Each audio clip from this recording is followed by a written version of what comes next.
3h23, vamos mudar totalmente de assunto, mas continuar falando de Brasil, mas aí sobre política, porque hoje é o primeiro dia daquele fórum organizado em Portugal, Fórum de Justiça, organizado pelo ministro do Supremo Tribunal Federal, Gilmar Mendes, o decano. Hoje, na agenda, já teve de manhã reunião com Gilmar Mendes, Hugo Mota, Davi Alcolumbre, Ciro Nogueira, Pedro Lupion, e agora à tarde, Ricardo Lewandowski, Luiz Roberto Barroso, Michel Temer e Carlos Fávaro. A única agenda essa da tarde, sem Gilmar Mendes, né, Andresa Matais, nosso colunista que está lá em Portugal, agora sim. De lá, ontem a gente conversou rapidinho de São Paulo, né, Andresa, que você já estava indo para lá, mas hoje já está em terras lusitanas. Prazer falar contigo, boa tarde. Oi, gente, boa tarde para todo mundo que está acompanhando. Está um pouco barulhento aqui, porque o evento terminou agora há pouco e o pessoal está animado já para ir para aquele happy hour aqui em Lisboa. Então, vocês vão ouvir um barulhinho e a produção vai me orientando se está todo mundo me ouvindo. Então, o evento começou hoje, muitas autoridades, né, estão aqui em Lisboa, e não é só esse evento, né, o Gilmar Palusa, que está ocorrendo. Pelo visto, eles fizeram aqui escola, né? Você tem também eventos paralelos que estão ocorrendo, que não têm relação com o Gilmar Palusa, mas também são eventos que reúnem aí brasileiros. Hoje tem um jantar, né, oferecido pelo BTG, o Grupo Esfera, que é um grupo que reúne também, né, essa interlocução, né, entre o Congresso,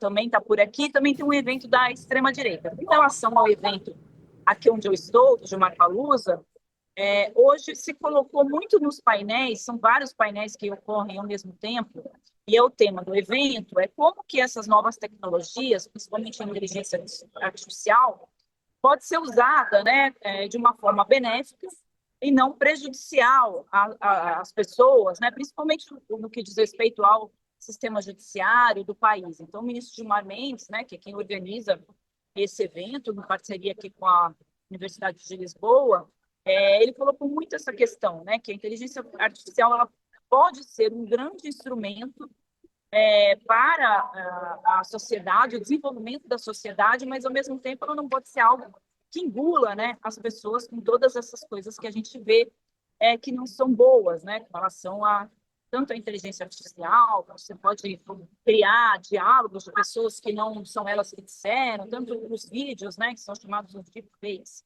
também podem ser usados, né, para simular ali imagens ou expressões mesmo, né? Hoje eu estava numa palestra que um procurador disse, né, a utilização para fazer nudes, né, de pessoas, de adolescentes, mas elas não são apenas ruins, né? Tem muitas coisas importantes que podem ser feitas com essa tecnologia. Isso está sendo debatido aqui.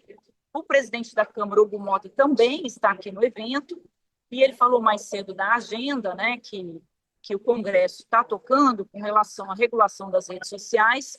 Na verdade, o Congresso está tocando ali de escanteio, né? O Congresso não andou com essa agenda, por isso que o Supremo Tribunal Federal tomou a frente e decidiu lá, com relação ao famoso artigo 19, que obriga as plataformas a retirarem conteúdo das redes sociais se elas forem acionadas na Justiça. O Supremo considerou isso inconstitucional e concluiu que não precisa haver medida judicial, mas extrajudicial, para que as plataformas tirem conteúdos considerados ofensivos. Aí se ampliou esse escopo de conteúdos ofensivos, né? Antes era pedofilia, mas se incluiu agora, por exemplo, simulados antidemocráticos e outros itens, para que as plataformas tenham que tirar apenas com decisões extrajudiciais. Isso gerou muitos debates aqui, porque o Supremo deixou muitas questões em aberto com relação a isso, né? Por exemplo, quem é que vai regular essa questão, né? Quem é que vai decidir se um conteúdo é ofensivo ou se não é, se aquilo foi fake ou se não é,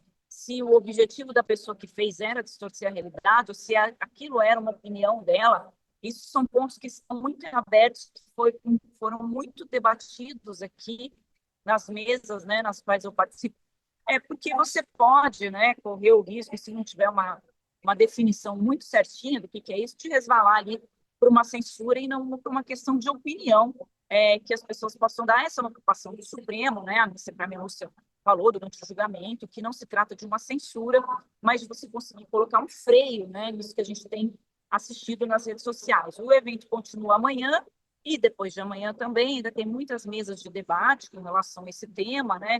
Tem muitos procuradores, advogados, juristas, jornalistas que estão participando desses painéis para discutir o tema. E agora que o evento terminou, ninguém é de ferro, vão ter, né, eventos aí após agora a esse fórum propriamente dito, né? Como eu falei, de encontros, jantares, que essas conversas continuam agora nas mesas, né, dos restaurantes aqui de Lisboa, e o objetivo é que se aprofunde esse debate, que é um debate muito atual, né, um debate que precisa realmente ocorrer e que, se não for feito de uma forma muito aprofundada, né, pode realmente gerar uns efeitos colaterais que não são tão bons. Não é um debate só no Brasil, isso está sendo colocado muito aqui, é um debate que o mundo está fazendo, e a gente tem as plataformas, né, que são muito poderosas, muito preocupadas, né, com esse tipo de debate que pode ali influenciar diretamente no trabalho delas, né? Ô, Andresa, e na agenda de amanhã a gente tem, pela manhã, Gilmar Mendes, André Mendonça, Flávio Dino e Augusto Aras, um painel bem judiciário, né? Mas aí na tarde é Gilmar Mendes e André Mendonça falando ali, né, da área deles, muito mais ligados à justiça, Eduardo Leite, alguém do executivo, né, governador, e Arthur Lira também para falar aí de legislativo. É portanto, um painel à tarde que mistura as três esferas aí de poder. Também deve ser bastante interessante. Agora, nos bastidores, Andresa, muito se fala desses temas tão importantes aqui para o executivo federal, né, para o governo do Lula, como o IOF, ou você ainda não ouviu muitas conversinhas assim paralelas sobre isso? Não, tem sim. O Haddad continua aqui na boca do povo, né? Como se diz. E hoje o Hugo Mota, né? Ontem, já não me lembro mais, porque ele está falando em vários debates, né? Disse que a divergência é saudável, né? Então parece que está se tentando aí um distensionamento, né? Com relação ao governo federal e envolvendo esse tema. É, e o ministro Fernando Haddad também, né, já deu uma declaração hoje um pouco mais distensionando isso, apesar do presidente Lula ter colocado aí o dedo na ferida, né, e falado que feito uma crítica, né, bastante contundente ao Congresso. Então, uma das questões que se falou hoje, né, foi essa estratégia do governo de dizer tentar implementar esse discurso, né, dos ricos contra os pobres. Isso está sendo feito em massa, né, de forma direcionada para que essa narrativa, né, colhe ali entre os eleitores do presidente Lula. Aí vão dizer que é fake news, que não é fake news, esse debate. O Centrão diz que não é um debate de ricos contra pobres e diz que a medida do governo, do IOF, essa sim prejudicaria aí os mais pobres. Então, se a gente estivesse nesse ambiente de definição de fake news, quem que iria decidir quem é que não está falando a verdade nesse caso, né? Em relação ao painel de amanhã, você vê que é interessante, né? As mesas são compostas também por ideias divergentes, né? O ministro André Mendonça se posiciona ao contrário, né? A discussão do Supremo de regulação das redes sociais, e ele vai estar ali na mesma mesa que o ministro Gilmar Mendes, que teve uma posição favorável à regulação das redes sociais. E a partir da divergência saudável, né, que se chega às melhores ideias, é isso que o evento aqui está querendo trazer, e que seria muito importante, né? A gente sabe que num ambiente tão polarizado, que na política isso também fosse possível, né? Isso mesmo, Haddad disse isso, né, que não tem problemas com o Congresso. Gleisi Hoffmann disse agora há pouco também, saiu em defesa de Hugo Mota. Enfim, parece que ontem José Guimarães, em coletiva de imprensa lá no Congresso também, líder do governo na Câmara, falou que está tudo certo agora, parece que o negócio vai andar. Vamos ver, né? Bom, Andresa, saiu do frio aqui do Brasil, principalmente de São Paulo, que você passou por São Paulo para chegar em Portugal, e aí tá de regata, tá um calorão na Europa, né? Tá muito calor, hoje eu achei que eu ia desmaiar umas 4 vezes, tamanho o calor que está aqui, não há ar-condicionado que segure esse calor, que é muito diferente, né, do calor que a gente tem no Brasil, um calor mais calorento, sei lá como definir isso, É seco e tá, ou não? É bastante seco e assim, tá todo mundo reclamando muito, até, né, os locais aqui estão reclamando. A gente vê aí os efeitos do aquecimento global, né, que é um tema que o Brasil vai discutir esse ano ali na COP, porque daqui a pouco ninguém mais vai conseguir, né, sair na rua e conviver assim em sociedade, porque é bastante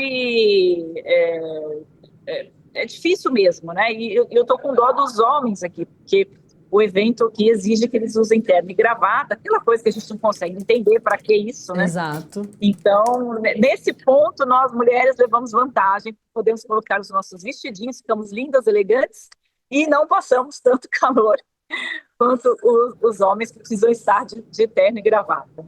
É isso mesmo. Na Espanha, né, 3 pessoas já morreram por causa da onda de calor. A Espanha é o país que mais está sofrendo aí, mas enfim, Portugal está muito pertinho, também está muito quente. Andresa, muito obrigada, viu? Amanhã você volta para dar mais detalhes desse fórum organizado pelo Gilmar Mendes. Obrigada, viu? Pode deixar. Amanhã eu estou por aqui. Tchau, tchau. Tchau.